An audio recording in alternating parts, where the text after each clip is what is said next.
Welcome to एडुफोनिक्स channel.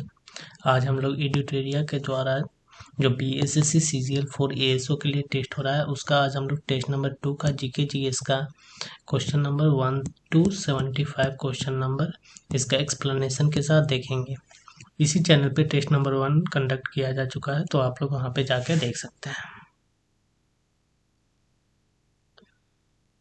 First number question, निम्नलिखित में से किस स्थल से लोहे के प्रारंभिक उपयोग का सबसे पुराना प्रमाण मिला है? तो अतरंजी खेड़ा। अतरंजी खेड़ा से मिला है लोहे के प्रारंभिक उपयोग के सबसे पुराना प्रमाण। अष्टाध्यायी की रचना किस उद्देश्य से की गई थी? तो अष्टाध्यायी के रचनाकार कौन थे? तो पन्निनी थे। अष्टाध्यायी का उद्देश्य क्या था? संस्कृत भाषा के व्याकरण को व्यवस्थित करने हेतु। अलाउद्दीन खिलजी की बाजार नियंत्रण नीति का मुख्य उद्देश्य क्या था? तो सैनिकों को कम वेतन में बनाए रखना। क्या उद्देश्य था बाजार नियंत्रण नीति का? सैनिकों को कम वेतन में बनाए रखना। तारीख फिरोज शाही किसने लिखा? जियाउद्दीन वर्नी ने। तारीख फिरोज शाही जियाउद्दीन वर्नी ने।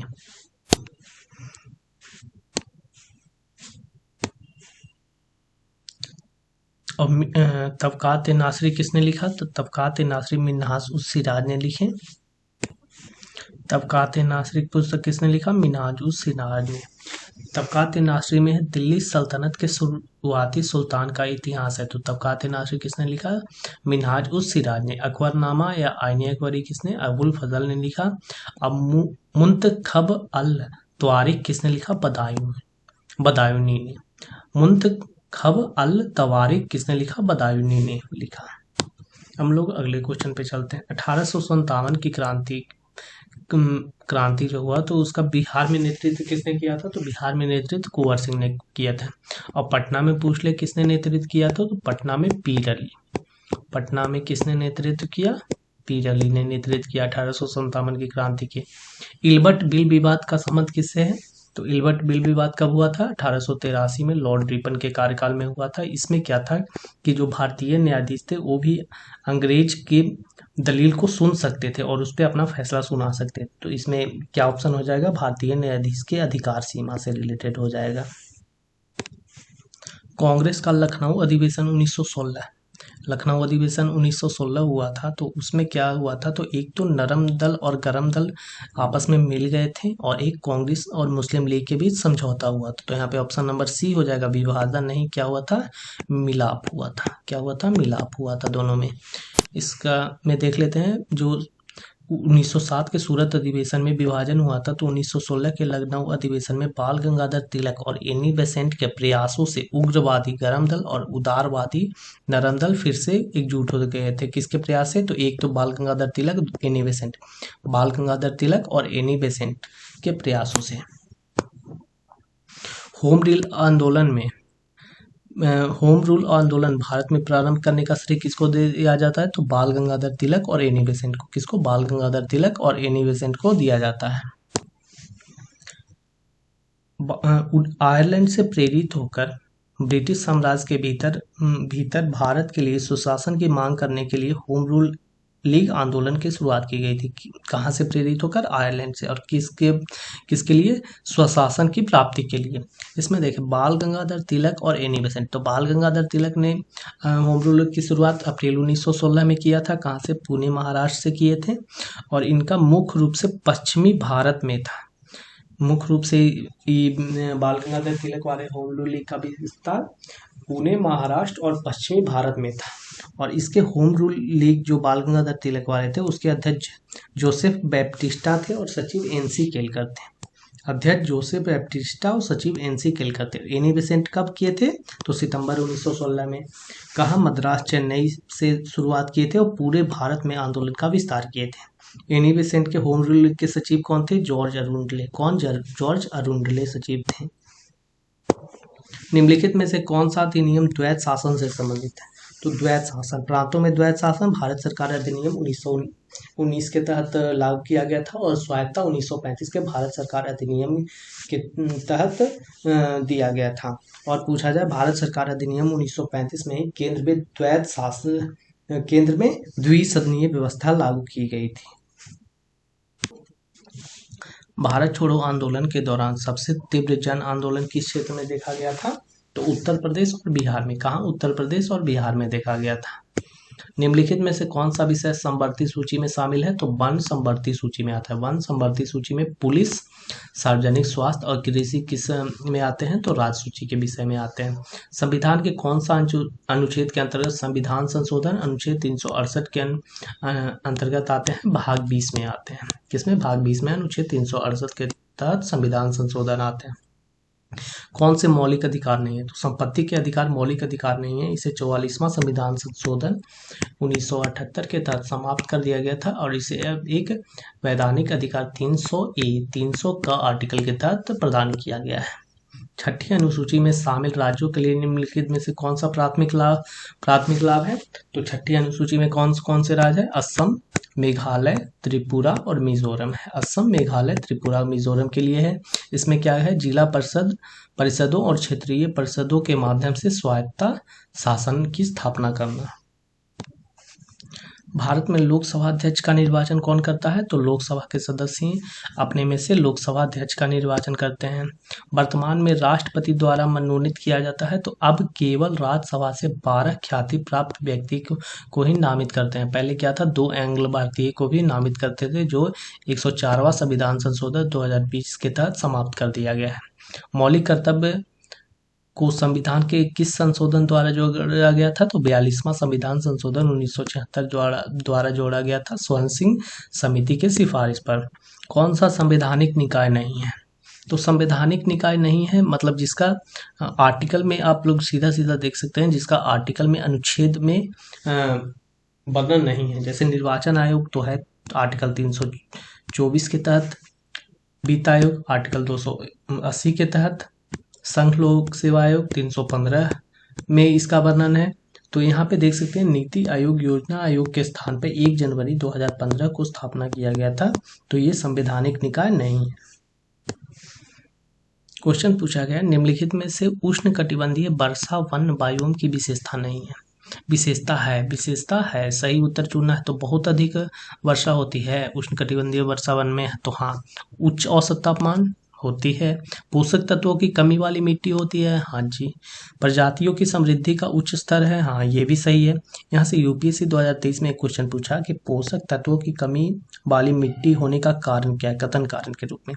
तो उष्णकटिबंधीय, इसका कारण क्या है? उष्णकटिबंधीय वर्षा वनों में उच्च तापमान और नमी के कारण मिट्टी में मौजूद मृत कार्बनिक पदार्थ शीघ्रता से विघटित हो जाते हैं, इसी कारण से पोषक तत्वों की कमी वाली मिट्टी पाई जाती है। पंजाब हिमालय का विस्तार क्या है? तो सिंधु से सतलज नदी तक पंजाब हिमालय का विस्तार है। सिंधु से सतलज तक पंजाब हिमालय का विस्तार है। सिडनी बुराड़ ने नदियों के आधार पर हिमालय का प्रादेशिक विभाजन किया था, जैसे पंजाब हिमालय सिंधु से सतलज तक, कुमायूं हिमालय सतलज से काली नदी तक, नेपाल हिमालय काली से तीस्ता नदी तक, असम हिमालय तीस्ता से दिहांग नदी तक। तो सिंधु से सतलज, सतलज से काली, काली से तीस्ता और तीस्ता से दिहांग। आप लोग को क्रम में याद रखना, पंजाब हिमालय, कुमायूं हिमालय, नेपाल हिमालय, असम हिमालय किसने किया था? हिमालयों का प्रादेशिक विभाजन नदियों के आधार पर सिडनी बुराड़ ने। अब इसमें है किस क्षेत्र में प्रवाल भित्ति नहीं पाई जाती? तो प्रवाल भित्ति कहाँ कहाँ पाई जाती है ये आपको याद रखना है। तो अंडमान निकोबार में पाई जाती है, लक्षद्वीप और मिनिकॉय द्वीप में पाई जाती है, मन्नार की खाड़ी में पाई जाती है, कच्छ की खाड़ी में पाई जाती है, लेकिन कैम्बे की खाड़ी में प्रवाल भित्ति नहीं पाई जाती है। इसमें बोल रहा है कौन सा सक्रिय ज्वालामुखी का उदाहरण नहीं है? तो विसुवियस जो है सक्रिय ज्वालामुखी का उदाहरण नहीं है। और विसुवियस कहाँ में है? इटली में है। विसुवियस प्रसुप्त ज्वालामुखी है और कहाँ में है? इटली में है।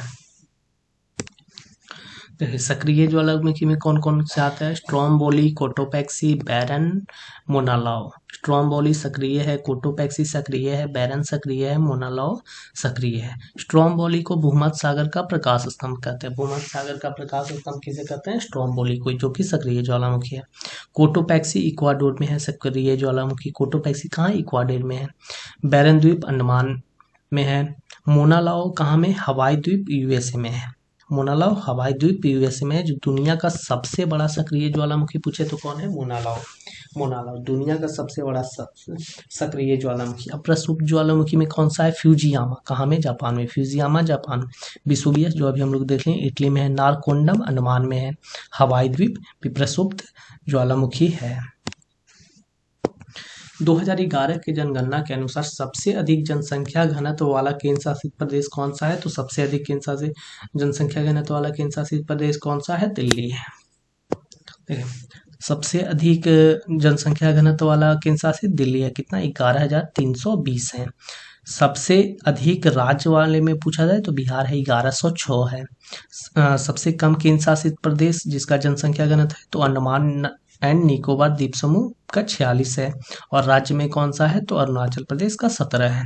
भारत का जनसंख्या घनत्व कितना है? 382। भारत का जनसंख्या घनत्व 382 व्यक्ति प्रति वर्ग किलोमीटर। निम्नलिखित में से किस महासागर का सर्वाधिक विस्तृत महाद्वीपीय ढाल है? तो किसका है? अटलांटिक महासागर का सर्वाधिक विस्तृत महाद्वीपीय ढाल है। इसमें बोल रहा है कौन सा सुमेलित सही नहीं है? तो काराकोरम ट्रांस हिमालय में है। ट्रांस हिमालय में 3 श्रेणी आती है। कौन कौन सा? काराकोरम, लद्दाख और जास्कर श्रेणी। तो ये तो सही है। कंचनजंगा लघु हिमालय में नहीं। कंचनजंगा किस में आता है? तो महान हिमालय में। किसमें? महान हिमालय में। पीर पंजाल लघु हिमालय सही है। करेवा कश्मीरी हिमालय हाँ सही है। तो कौन सा सुमेलित नहीं है? कंचनजंगा जो कि महान हिमालय के अंतर्गत आता है। ऊपरी ब्रह्मपुत्र घाटी में पाए जाने वाला मुख्य खनिज कौन सा है? तो पेट्रोलियम। ऊपरी ब्रह्मपुत्र घाटी में पाए जाने वाला मुख्य खनिज कौन सा है? पेट्रोलियम है। देश का सबसे पुराना तेल की पट्टी है ऊपरी ब्रह्मपुत्र घाटी जो कि दिहांग घाटी से सुरमा घाटी तक विस्तृत है। कहाँ से? दिहांग घाटी से सुरमा घाटी तक विस्तृत है।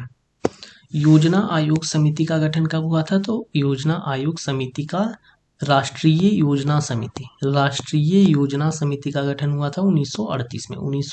1938 के हरिपुरा अधिवेशन में इसका गठन किया गया था राष्ट्रीय योजना समिति का। 1938 के कांग्रेस के हरिपुरा अधिवेशन में सुभाष चंद्र बोस उसके अध्यक्ष थे। इसी में राष्ट्रीय योजना समिति का गठन किया गया था। राष्ट्रीय योजना समिति के प्रथम अध्यक्ष कौन थे? जवाहरलाल नेहरू थे। इसका मुख्य उद्देश्य था औद्योगिकरण पर आधारित भारत के आर्थिक विकास के लिए व्यापक योजना का निर्माण करना। औद्योगिकरण पर आधारित भारत के आर्थिक विकास के लिए व्यापक योजना का निर्माण करना राष्ट्रीय योजना समिति का उद्देश्य था। समाजवादी अर्थव्यवस्था के में बोल रहा है विचार कीजिए और कौन सा कथन सत्य है? इस व्यवस्था में निजी संपत्ति का कोई स्थान नहीं होता है। हाँ बिल्कुल सही है, बिल्कुल सही है। तो ये सही हो जाएगा।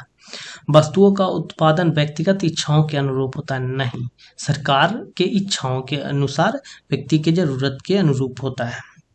सरकार द्वारा वस्तुओं के उत्पादन में व्यक्तियों की क्रय क्षमता का ध्यान में रखा जाता है। बिल्कुल नहीं, क्रय क्षमता को ध्यान में नहीं रखा जाता है बल्कि उसका उपयोग क्षमता के ध्यान में रखकर किया जाता है। योजना आयोग की स्थापना कब हुई थी? तो मार्च 1950 में हुई। कब हुई? मार्च 1950 में हुई। इसका देख लेते हैं। 17 वैश्विक उष्णता के संबंध में निम्नलिखित में से कौन सा कथन सही है? इस पे विचार करना है। तो 1750 के पूर्व औद्योगिक स्तरों से अब तक कार्बन डाइऑक्साइड और मीथेन के वायुमंडलीय संकेंद्रण में क्रमशः 31% और 149% की वृद्धि हुई। हाँ बिल्कुल सही हो गया। कब से? 1750 के पूर्व औद्योगिक स्तर से अब तक कार्बन डाइऑक्साइड में कितना? 31% और मीथेन में कितना? 149% की वृद्धि हुई है। 1997 में क्योटो प्रोटोकॉल हुआ था। किसके लिए हुआ था? ग्रीन हाउस गैस के उत्सर्जन में कमी करने के लिए। हाँ बिल्कुल सही है। क्योटो प्रोटोकॉल कब हुआ? 1997 में। इसका उद्देश्य क्या था? ग्रीन हाउस गैसों के उत्सर्जन में कमी करने से संबंधित है। अब इसमें पूछ रहा है सार्क के बारे में। तो हम लोग को सार्क और बिम्स्टेक के बारे में कंफ्यूजन होता है। तो बिम्स्टेक की स्थापना, सबसे पहले बिम्स्टेक देख लेते हैं। बिम्स्टेक की स्थापना 1997 में हुई। कितने देश हैं? 7 देश हैं। बिम्स्टेक की स्थापना 1997 में कितने देश हैं? 7 देश है। BIMSTEC Bay of Bengal initiative for multi sectoral economic cooperation. तो बिम्स्टेक में कौन कौन से देश आते हैं? तो इंडिया आता है, नेपाल आता है, भूटान आता है, म्यांमार आता है, बांग्लादेश, श्रीलंका और थाईलैंड है। कौन कौन सा? India, Nepal, Bhutan, Myanmar, Bangladesh, Thailand और श्रीलंका आता है। सार्क की स्थापना 1985 में। साउथ एशियन के लिए एक ऑपरेशन है। कितने देश हैं सार्क में? 8 देश हैं। इसमें कौन कौन से आते हैं? अफगानिस्तान, पाकिस्तान, नेपाल, भूटान, बांग्लादेश, इंडिया, श्रीलंका, मालदीव आता है। कौन? इंडिया, श्रीलंका, मालदीव। तो इसमें बोल रहा है सार्क का सदस्य कौन सा है, तो देख लेते हैं फर्स्ट नंबर क्वेश्चन। सार्क में क्या थाईलैंड आता है? नहीं आता है, तो यहाँ पे ये गलत हो गया। चीन न सार्क में आता है। अब मालदीव, पाकिस्तान, श्रीलंका, मालदीव, पाकिस्तान, श्रीलंका सार्क में आता है, तो ऑप्शन नंबर सी सही हो गया। अब इसका मैच द फॉलोइंग करना है, देश और राजधानी। इससे एक क्वेश्चन तो पूछता है बिहार एसएससी के एग्जाम में, तो इसको देखना है। लिनस्टेटिन का कैपिटल कहाँ है? तो बादूज है। लिनस्टेटिन का कैपिटल बादूज, तो ए का 4 हो जाएगा, तो ऑप्शन नंबर डी सही हो गया। माली का कैपिटल कहाँ है? बामाको, माली का बामाको। अल्बानिया का कैपिटल कहाँ है? तिराना, अल्बानिया का तिराना, अल्बानिया का कैपिटल तिराना। लिथुआनिया का कैपिटल कहाँ है? विनियस, लिथुआनिया का कैपिटल कहाँ है? विनियस है। देख लेते हैं, लिथुआनिया का कैपिटल विनियस है, अल्बानिया का तिराना, अल्बानिया का Tirana. Mali Bamako, Mali Bamako. Liechtenstein Vaduz, Liechtenstein Vaduz. Mongolia Ulan Bator, Mongolia Ulan Bator. Bahrain Manama, Bahrain Manama. Philippines Manila, Philippines Manila. Cyprus Nicosia, Cyprus Nicosia. Yemen Sanaa, Yemen Sanaa. अखिल भारतीय हस्तशिल्प board की स्थापना कब हुई थी? 1952। अखिल भारतीय हस्तशिल्प बोर्ड की स्थापना कब हुई? 1952 में। अखिल भारतीय हस्तशिल्प बोर्ड 1952 में। अखिल भारतीय हथकरघा बोर्ड 1950। हथकरघा बोर्ड, अखिल भारतीय हथकरघा बोर्ड 1950। और हस्तशिल्प पहले हथकरघा तब ना हस्तशिल्प, तो 1950 1952। केंद्रीय सिल्क बोर्ड 1949, केंद्रीय सिल्क बोर्ड 1949। केंद्रीय आरआरबी यानी केंद्रीय क्षेत्रीय ग्रामीण विकास बैंक, रीजनल रूरल बैंक का 1975। आरआरबी 1975। भारतीय औद्योगिक निगम 1948, भारतीय औद्योगिक निगम 1948। एक्जिम बैंक और नाबार्ड दोनों की स्थापना कब हुई थी? 1982 में। एक्जिम बैंक और नाबार्ड 1982 में। एलआईसी की स्थापना 1956 में, एलआईसी की स्थापना 1956 में।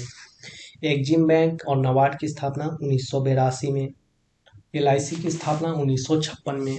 भारतीय औद्योगिक निगम की स्थापना 1948 में, आरआरबी की स्थापना 1975 में, केंद्रीय सिल्क बोर्ड की स्थापना 1949 में, राष्ट्रीय अखिल भारतीय हथकरघा बोर्ड 1950 और अखिल भारतीय हस्तशिल्प बोर्ड 1952 में हुआ था। अब बोल रहा है विश्व रेबीज दिवस कब मनाते हैं? तो विश्व रेबीज दिवस 28 सितंबर को मनाते हैं। कब मनाते हैं? 28 सितंबर को मनाते हैं। विश्व हेपेटाइटिस दिवस 28 जुलाई, विश्व हेपेटाइटिस दिवस 28 जुलाई। विश्व रेबीज दिवस 28 सितंबर, हेपेटाइटिस दिवस 28 जुलाई को और रेबीज 28 सितंबर को। अंतर्राष्ट्रीय साक्षरता दिवस 8 सितंबर, अंतर्राष्ट्रीय साक्षरता दिवस 8 सितंबर को। अंतर्राष्ट्रीय शांति दिवस 21 सितंबर, अंतर्राष्ट्रीय शांति दिवस 21 सितंबर को। विश्व मानवतावादी दिवस 19 अगस्त, विश्व मानवतावादी दिवस 19 अगस्त को। विश्व जनसंख्या दिवस 11 जुलाई, विश्व जनसंख्या दिवस 11 जुलाई को। मलेरिया दिवस 25 अप्रैल, विश्व मलेरिया 25 अप्रैल को। एड्स 1 दिसंबर को। विश्व मलेरिया दिवस 25 अप्रैल, विश्व मलेरिया दिवस 25 अप्रैल। विश्व जनसंख्या 11 जुलाई को। विश्व मानवतावादी दिवस 19 अगस्त को। अंतर्राष्ट्रीय शांति दिवस 21 सितंबर, 21 सितंबर। अंतर्राष्ट्रीय साक्षरता दिवस 8 सितंबर को, 8 सितंबर को। और विश्व हेपेटाइटिस दिवस 28 जुलाई, विश्व रेबीज दिवस 28 सितंबर को मनाया जाता है। क्वेश्चन नंबर 35 बोल रहा है मेट्रो रेलवे जोन का मुख्यालय कहाँ है? मेट्रो रेलवे जोन का मुख्यालय कलकत्ता है, मेट्रो रेलवे जोन का मुख्यालय कलकत्ता। इसका एक्सप्लेनेशन देखते हैं। पूर्वी और दक्षिणी पूर्वी रेलवे का मुख्यालय कलकत्ता है। मेट्रो रेल के अलावा पूर्वी जैसे ये भारत है तो पूर्वी और दक्षिण पूर्वी दोनों रेलवे का मुख्यालय कहाँ है? कलकत्ता है। पश्चिमी और मध्य रेलवे का मुख्यालय मुंबई है। पश्चिमी और मध्य रेलवे का मुख्यालय कहाँ में है? मुंबई में है। कलकत्ता मेट्रो रेल की शुरुआत कब हुई थी? 1984 में। कलकत्ता मेट्रो रेल भारत की पहली मेट्रो रेल है। कब शुरुआत हुई थी? 1984 में हुई थी। अब बोल रहा है विश्व ये रिपोर्ट कौन जारी करता है, उससे रिलेटेड पोस्ट क्वेश्चन है। तो विश्व रोजगार और सामाजिक दृष्टिकोण रिपोर्ट कौन जारी करता है, तो ये जारी करता है अंतर्राष्ट्रीय श्रम संगठन ILO। कौन जारी करता है, ILO। विश्व रोजगार और सामाजिक दृष्टिकोण रिपोर्ट ILO जारी करता है। अब यहाँ पे देखते हैं ये विश्व बैंक कौन कौन सी रिपोर्ट जारी करता है। विश्व बैंक जो होता है ग्लोबल इकोनॉमिक प्रोस्पेक्टस रिपोर्ट कौन जारी करता है, विश्व bank. Global economic prospects report कौन जारी करता है, विश्व बैंक। लॉजिस्टिक परफॉर्मेंस इंडेक्स कौन जारी करता है, विश्व बैंक। लॉजिस्टिक परफॉर्मेंस इंडेक्स, विश्व बैंक। लॉजिस्टिक परफॉर्मेंस इंडेक्स, विश्व bank. Global economic prospects report, विश्व bank. Global economic prospects report, विश्व bank. Women business and law 2026 report, women business and the law 2026 report कौन जारी करता है, विश्व बैंक जारी करता है। ये women business and the law report 2026 है, इससे रिलेटेड ये क्वेश्चन पूछ सकता है। ये कैमी रिपोर्ट है, ये ग्रामी रिपोर्ट है। भारत का स्थान women business and law 2026 report में कितने हैं, 113वां है। कितना स्थान है, 113वां। इसमें बताया गया कि भारतीय महिलाओं पुरुषों की तुलना में सिर्फ 60% कानूनी अधिकार ही प्राप्त कर पाती है। भारतीय महिला पुरुषों की तुलना में कितना, केवल 60% ही कानूनी अधिकार प्राप्त करते हैं। एक वैश्विक वित्तीय स्थिरता रिपोर्ट कौन जारी करता है, IMF। वैश्विक वित्तीय स्थिरता रिपोर्ट, IMF। वैश्विक वित्तीय स्थिरता report, IMF। World economic outlook, IMF। World economic outlook, IMF।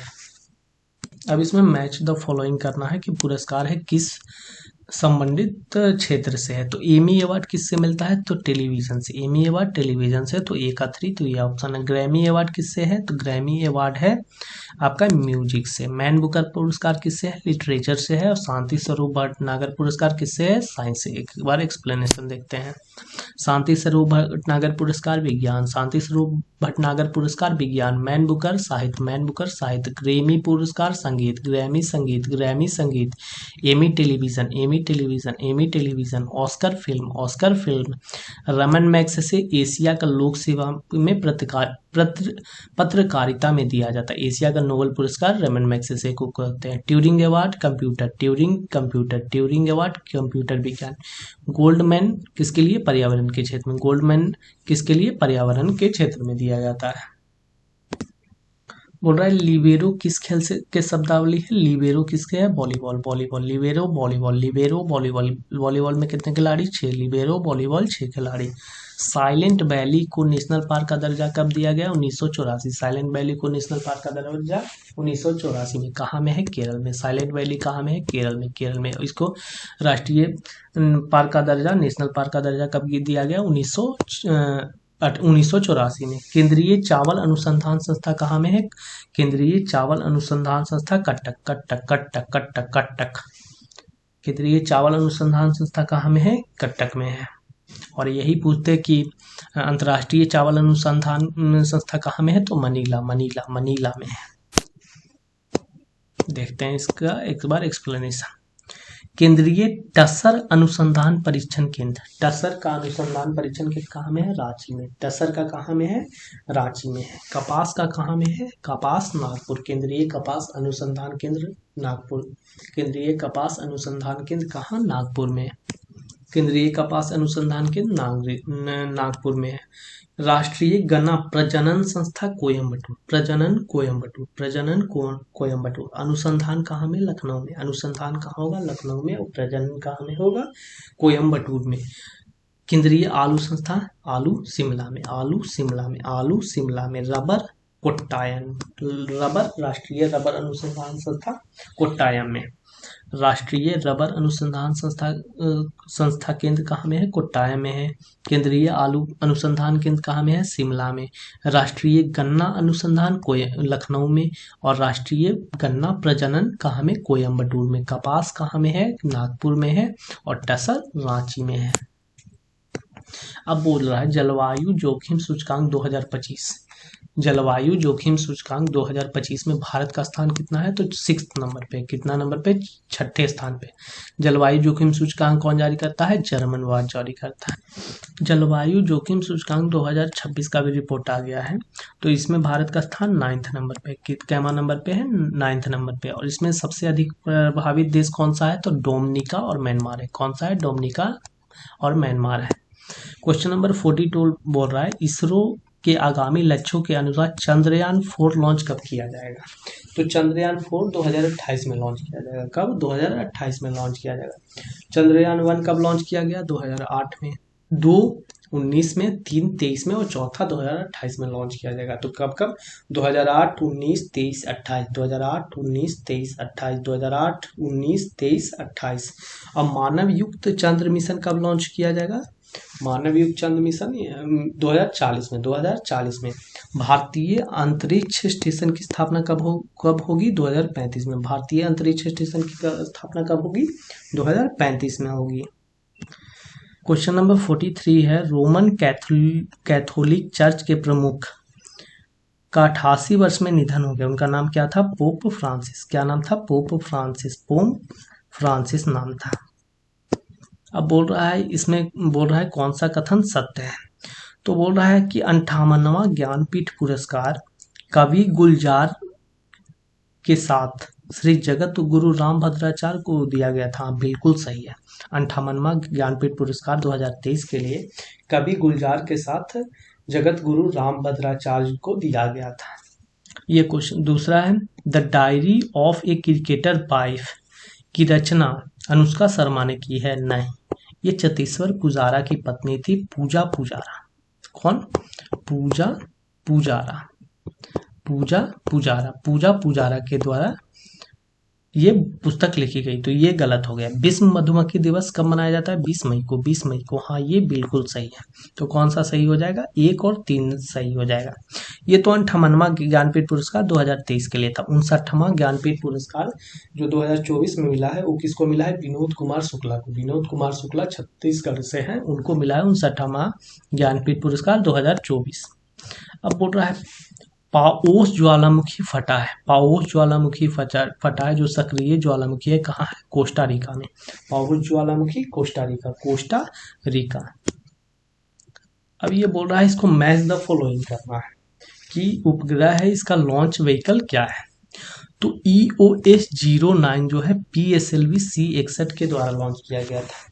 EOS-09 किसके द्वारा, PSLV 61 के द्वारा। CMS-03 LVM-3M5 के द्वारा लॉन्च किया गया था। इसी को बाहुबली रॉकेट कहते हैं। स्पेडेक्स मिशन किसके द्वारा, PSLV 60 के द्वारा। स्पेडेक्स मिशन PSLV 60 के द्वारा। ESA प्रोवा 3 मिशन किसके द्वारा लॉन्च किया गया था, PSLV 59 के द्वारा। ऑप्शन नंबर ए यहाँ पे सही हो जाएगा। अब देखें, EOS-09 किसके द्वारा, PSLV 61 के द्वारा। स्पेडेक्स मिशन PSLV 60 के द्वारा। ESA प्रोवा 3 PSLV 59 के द्वारा। CMS-03 LVM-3 के द्वारा। PSLV 61 मिशन जो EOS-09 सैटेलाइट को ले जा रहा था, अपने तीसरे स्टेज में फेल हो गया था। कौन फेल हो गया था, EOS-09 को लेके जा रहा था PSLV 61 मिशन। तो PSLV 61 फेल हो गया था अपने कब, तीसरे स्टेज में, तीसरे। और LVM-3M5 मिशन जो CMS-03 कम्युनिकेशन सैटेलाइट को ले गया था। भारत के प्रधानमंत्री नरेंद्र मोदी ने बिहार के किस स्थान पर राष्ट्रीय मखाना बोर्ड कहाँ पे खोले हैं, प्रधानमंत्री मोदी कहाँ, पूर्णिया में। राष्ट्रीय मखाना बोर्ड कहाँ, पूर्णिया में खोले हैं। महिला हॉकी एशिया कप किसने जीता, महिला हॉकी एशिया कप चीन ने जीता। कब, किसने जीता, महिला हॉकी एशिया कप चीन ने जीता। ये चीन ने जीता भारत को 4-1 से हराकर। चीन ने भारत को 4-1 से हराकर जीता। और यह हुआ कहाँ था, होंगझाओ चीन में हुआ था। अब बोल रहा है, निम्नलिखित कथनों पर विचार कीजिए और कौन सा सही है उसको बताइए। तो देवभूमि परिवार योजना उत्तराखंड सरकार की है, द्वारा शुरू की गई है। हाँ, बिल्कुल सही है। नागालैंड के हॉर्नबिल महोत्सव 2025 के लिए भागीदार देश के रूप में यूके को नामित किया गया। हाँ, बिल्कुल सही है। हॉर्नबिल फेस्टिवल 2025 नागालैंड में हुआ है, उसके लिए भागीदार देश किसको, यूके को नामित किया गया। जलवायु परिवर्तन प्रदर्शन सूचकांक 2026 में भारत का स्थान 30वां है। हाँ, बिल्कुल सही है। A praise of coalition politics and other essays on Indian democracy के किताब के लेखक मनोज कुमार झा हैं, ये भी बिल्कुल सही है। तो कौन सा हो जाएगा? ऑप्शन नंबर डी सभी सही है। अब बोल रहा है 2027 में COP 32 जलवायु शिखर सम्मेलन की मेजबानी कौन करेगा? तो कौन करेगा? इथियोपिया करेगा। COP 30वां अभी ब्राजील के बेला में हुआ था। COP 31वां कहाँ? अंताल्या तुर्की में होगा। COP 30वां ब्राजील के बेला में, COP 31वां अंताल्या तुर्की में, COP 32वां कहाँ? इथियोपिया में होगा। अब इसमें बोल रहा है कि कौन सा सुमेलित नहीं है। इलेक्ट्रोमैग्नेटिक वेव दिया हुआ है, उसका वेवलेंथ दिया हुआ है। तो इंफ्रारेड रे का 10 to the power 7.8 into 10 to the power -7 metre से लेकर 10 टू द पावर -3 मीटर तक होता है। तो यही गलत है। इसको ना एक बार हम लोग याद कर लेते हैं। एक याद रखना है, तरंग दैर्ध्य बढ़ते क्रम में, तरंग दैर्ध्य बढ़ते क्रम में, तरंग दैर्ध्य बढ़ते क्रम में, GXUVIMR, GXUVIMR, तरंग दैर्ध्य बढ़ते क्रम में। तो गामा किरण का कितना है? 10 टू द पावर -14 से 10, 10 टू द पावर -14 से 10। एक्सरे का 10 टू द पावर -10 से 8। पराबैंगनी किरण का 10 टू द पावर -8 से -6। दृश्य किरण का कितना? 3.9 इंटू 10 टू द पावर -7 से 7.8 into 10 to the power 7 metre तक। अवरक्त किरण का 7.8 into 10 to the power 7 metre से 10 टू द पावर 3 मीटर। लघु रेडियो तरंग का 10 टू द पावर -3 मीटर से 1 मीटर तक, और दीर्घ रेडियो तरंग का 1 मीटर से 10 टू द पावर 4 मीटर। अब देखिए GXUVIMR, तो G से हो गया गामा किरण, X से एक्स किरण, U से अल्ट्रा वायलेंट किरण, V से विजुअल किरण, I से इंफ्रारेड रे, M से माइक्रो रेडियो वेव, R से रेडियो वेव हो गया। अब गामा किरण ये याद रखना है, 10 टू द पावर -14 से 10, 10 टू द पावर -10 से 8, फिर 10 टू द पावर -8 से 6, फिर 3.9 इंटू 10 टू द पावर -7 से 7.8 इंटू 10 टू द पावर -7 तक। दृश्य किरण का कितना? 3.9 इंटू 10 टू द पावर -7 से 7.8 इंटू 10 टू द पावर -7 तक। अवरक्त किरण का 7.8 इंटू 10 टू पावर -7 से 10 टू पावर -3 मीटर तक, फिर 10 टू द पावर -3 से 1 मीटर तक, 1 मीटर से 10 टू द पावर 4 मीटर तक।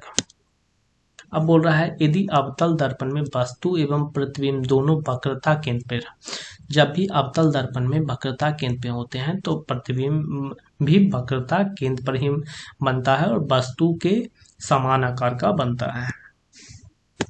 बोल रहा है कोणीय वेग का मात्रक क्या है? तो कोणीय वेग क्या होता है? ओमेगा। ओमेगा इक्वल टू होता है थीटा बाई थी, थीटा का होता है रेडियन और ये टाइम का सेकंड, तो रेडियन प्रति सेकंड हो गया। अब इसको बोलता है मैथ द फॉलोइंग करना है। तो आम मीटर क्या होता है? इलेक्ट्रिक करंट, तो 1 का 4 हो गया, तो ऑप्शन नंबर सी हो गया। क्रायोमीटर से हम लोग क्या मापते हैं? Low temperature, cryometer low temperature. Ohm meter से मापते हैं इलेक्ट्रिक रेजिस्टेंस। पायरोमीटर से हम लोग मापते हैं हाई टेम्परेचर, और इलेक्ट्रोमीटर से पोटेंशियल डिफरेंस, इलेक्ट्रोमीटर से पोटेंशियल डिफरेंस मापते हैं। कमानी तुलना निम्नलिखित में से किस सिद्धांत पर काम करता है? तो हुक के नियम, हुक के नियम। कमानी तुलना किस सिद्धांत पर? हुक के नियम के सिद्धांत पर काम करता है। अब बोल रहा है इसमें से कौन सा बेमेल है, मतलब कौन सा सुमेलित नहीं है। गामा किरण का खोज विलियम हार्शल ने किया? नहीं, यही गलत है। किसने किया था? पॉल बिलार्ड ने किया था, पॉल बिलार्ड ने किया था। तो ऑप्शन नंबर इसमें कौन सा? अच्छा, ये तो गलत है। अल्ट्रावायलेंट किरण, एक्सरे की किरण का जॉन WC रोन्टजे ने किया था। हाँ, ये बिल्कुल सही है। एक बार इसका हम लोग एक्सप्लेनेशन देख लेते हैं। गामा किरण का खोज विलियम हर्शल ने किया था, गामा किरण का खोज विलियम हर्शल ने किया था, ये बिल्कुल। गामा किरण का खोज विलियम हर्शल ने नहीं किए थे, ये गामा किरण की खोज किसने? पॉल बिलार्ड ने किए थे। विलियम हर्शल किसकी खोज किए थे? तो अवरक्त किरण की खोज किसने किया? William Herschel. अवरक्त किरण विलियम हर्शल। और यूरेनस ग्रह और अवरक्त किरण की खोज विलियम हर्शल ने किया था। परावैंगनी किरण की खोज किसने किया था? विलियम रीटर। परावैंगनी किरण विलियम रीटर ने। अब बोल रहा है इन निम्नलिखित में से कौन सा अनुप्रस्थ तरंग का उदाहरण नहीं है? तो प्रकाश तरंग अनुप्रस्थ है, भूकंपीय तरंग में इस तरंग भी अनुप्रस्थ है, स्थिर जल में पत्थर फेंकने पर उत्पन्न तरंग भी अनुप्रस्थ तरंग है, भूकंपीय तरंग में पी तरंग होता है अनुदैर्ध्य। पी तरंग कैसा होता है? अनुदैर्ध्य तरंग होता है। क्वेश्चन नंबर 58 बोल रहा है आदर्श गैस की आंतरिक ऊर्जा किस राशि पर निर्भर करती है? तो केवल तापमान पर। किस पर? केवल तापमान पर निर्भर करती है। जूल के नियम के अनुसार आदर्श गैस की आंतरिक ऊर्जा उसके आयतन और दबाव से स्वतंत्र होती है। आदर्श गैस की आंतरिक ऊर्जा किसके? उसके आयतन और दबाव से स्वतंत्र होती है। आदर्श गैस के अणुओं के बीच कोई अंतराण्विक बल नहीं होता है, कोई अंतराण्विक बल नहीं होता है, इसलिए कोई स्थैतिक ऊर्जा नहीं होती है, केवल गतिज ऊर्जा होती है जो तापमान के समानुपाती होती है, जो तापमान के समानुपाती होती है। भाभा परमाणु अनुसंधान संस्था कहाँ में है? ट्रॉम्बे मुंबई में। ट्रॉम्बे मुंबई में। सोरा का रासायनिक सूत्र KNO3। सोरा का रासायनिक सूत्र KNO3 है।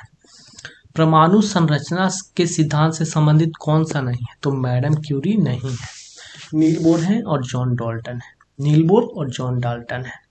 मैडम क्यूरी रेडियम का खोज किए थे। मैडम क्यूरी पोलोनियम और रेडियम तत्वों की खोज किए थे। नील बोर ने बताया क्या? Bohr model. इसमें बताया इलेक्ट्रॉन नाभिक के चारों ओर निश्चित ऊर्जा स्तरों या कक्षाओं में घूमती है। इलेक्ट्रॉन नाभिक के चारों ओर निश्चित ऊर्जा स्तरों या कक्षाओं में घूमती है। किसने कहा? नील बोर ने। और जॉन डाल्टन पहला आधुनिक परमाणु सिद्धांत किसने प्रस्तावित किया था? पहला आधुनिक परमाणु सिद्धांत प्रस्तावित किया जॉन डाल्टन ने। जॉन डाल्टन ने किए थे। अब पृथ्वी एवं प्राचीन चट्टानों की आयु ज्ञात करने के लिए किसका उपयोग करते हैं? तो यूरेनियम 238। पृथ्वी और प्राचीन चट्टानों की आयु ज्ञात करने के लिए यूरेनियम 238 का उपयोग करते हैं। आवर्त सारणी में बाएं से दाएं जाने पर, कहाँ? बाएं से दाएं जाने पर परमाणु के आकार पर क्या प्रभाव पड़ता है? तो ये क्या होता है? घटता है। क्या? घटता है, घटता है, घटता है। जैसे ये हम लोग को याद रखना है, ये याद रखना है। इधर मतलब राइट से लेफ्ट आएंगे, ऊपर से नीचे आएंगे तो क्या? परमाणु का आकार बढ़ता है। बस ये याद रखना है। ये इस प्रकार कि ऐसे आ रहे हैं, ऐसे ऐसे ऐसे, तो ये परमाणु का आकार बढ़ता है। तो मतलब राइट से लेफ्ट आएंगे तो बढ़ेगा और फिर ऊपर से नीचे आएंगे तो परमाणु का आकार बढ़ता है। निम्नलिखित में से किस यौगिक का प्रयोग फिनोलिक रेजिन के निर्माण में होता है? तो यूरोट्रोपिन का यौगिक का प्रयोग फिनोलिक रेजिन के निर्माण में होता है। तांबा 78% और टीन 22% के संगठन कि किस मिश्र धातु का निर्माण होता है? तो कांसा। कांसा में क्या होता है? कॉपर और टीन। कॉपर 78% और टीन 22% होता है। बोल रहा है एलपीजी किसका मिश्रण है? तो एलपीजी में मुख्य संगठन क्या होता है? ब्यूटेन और फिर प्रोपेन होता है। ब्यूटेन 4 हो गया, प्रोपेन में 3, तो C4H10 और C3H8 होता है। निम्नलिखित में से कौन सा हार्मोन पौधे की वृद्धि से रोकता है? तो पौधे की वृद्धि से रोकता है एब्सिसिक अम्ल। एब्सिसिक अम्ल जो होता है पौधों को वृद्धि से रोकता है। अब यहाँ पे क्वेश्चन पूछता है एकमात्र गैसीय हार्मोन कौन सा है? तो एथिलीन। एकमात्र गैसीय हार्मोन एथिलीन। फलों को प्राकृतिक रूप से पकाने वाला हार्मोन एथिलीन। फलों को प्राकृतिक रूप से पकाने वाला हार्मोन एथिलीन। और कृत्रिम रूप से फल पकाने वाला एसिटिलीन। एसिटिलीन आता है। अब इसमें बोल रहा है कि इसको मैच द फॉलोइंग करना है। रोडोफैसी से रेड नहीं पता यहाँ से चल रहा है, तो रोडोफैसी तो रेड अलगी मतलब लाल शैवाल हो गया, तो 1 का 3 हो गया, तो ऑप्शन नंबर सी हो गया। अब हम लोग देख लेते हैं साइनोफेसी। साइनोफेसी को बोलते हैं नील हरित शैवाल। साइनोफाइसी नील हरित शैवाल। फियोफाइसी हो गया भूरा शैवाल। फियोफाइसी भूरा शैवाल।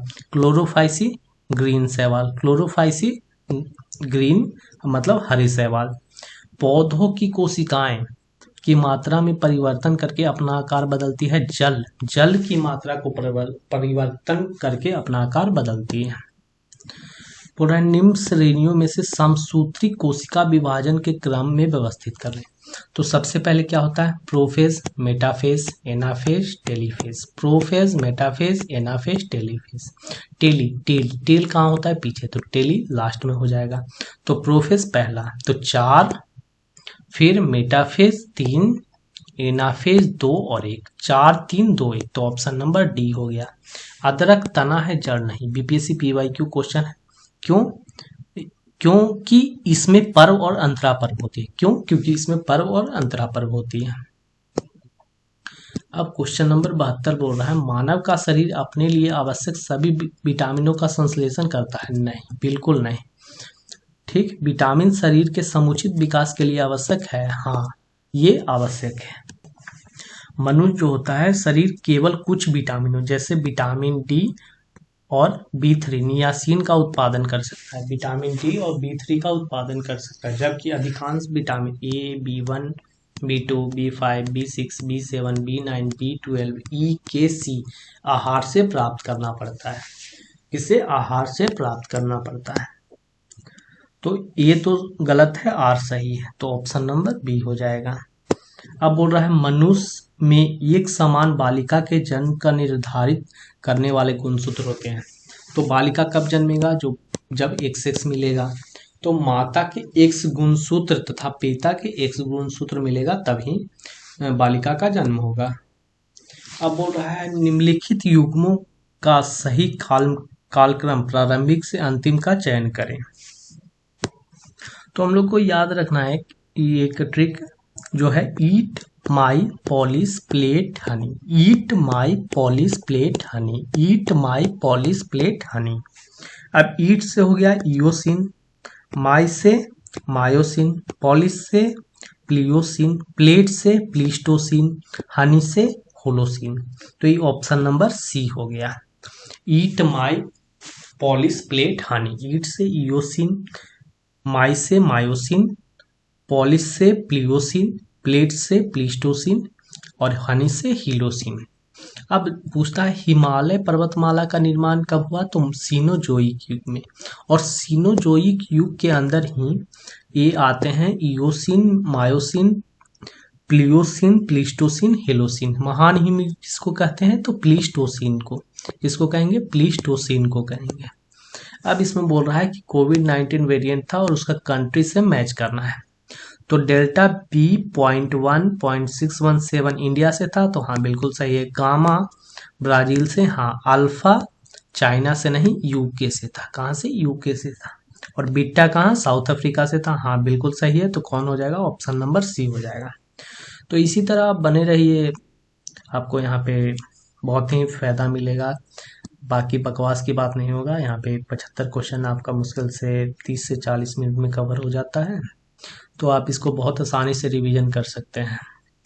धन्यवाद, फिर मिलते हैं थर्ड वीडियो में।